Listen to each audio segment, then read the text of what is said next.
Специализированная коррекционная школа города Якутска не создала благоприятные условия для своих учащихся. Как оказалось, она не оснащена пандусом для передвижения инвалидов. В чем причина, разбирался Дмитрий Тымыров. Здание коррекционной школы номер 34 в Якутске 80-го года постройки. Старое деревянное сооружение постарались максимально адаптировать под современные условия. Здесь есть благоустроенный туалет, ванные. Дети проживают в интернате по 4 человека в комнате. Питаются здесь же, при школьной столовой. У нас пятиразовое питание.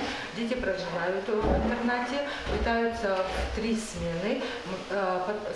Младшее, среднее и потом старшее звено. Однако само помещение столовой наводит ужас на случайного посетителя. Эта деревянная постройка самая старая, 1959 года. Кажется, она вот-вот обрушится.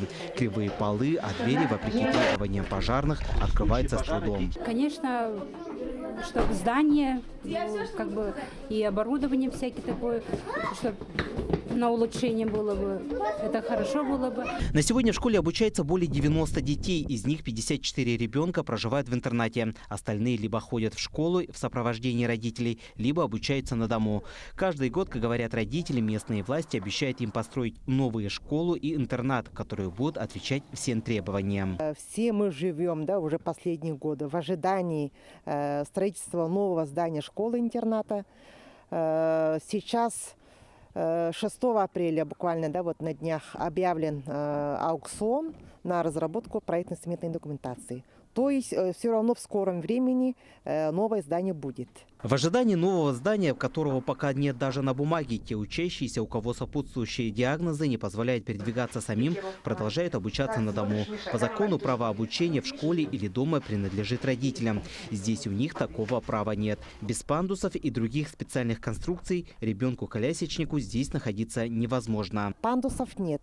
Вот это тоже мы признаем. Но опять-таки, школа не предназначена для детей с нарушениями опорно-двигательного аппарата. Но такие дети, к сожалению, тоже появляются. На вопрос, почему нельзя приобрести хотя бы экспресс-пандус, директор школы ответила, что это не в ее компетенции. Однако отсутствие такого сооружения является грубым нарушением законодательства России в части беспрепятственного доступа маломобильных групп населения во все общеобразовательные и социальные учреждения.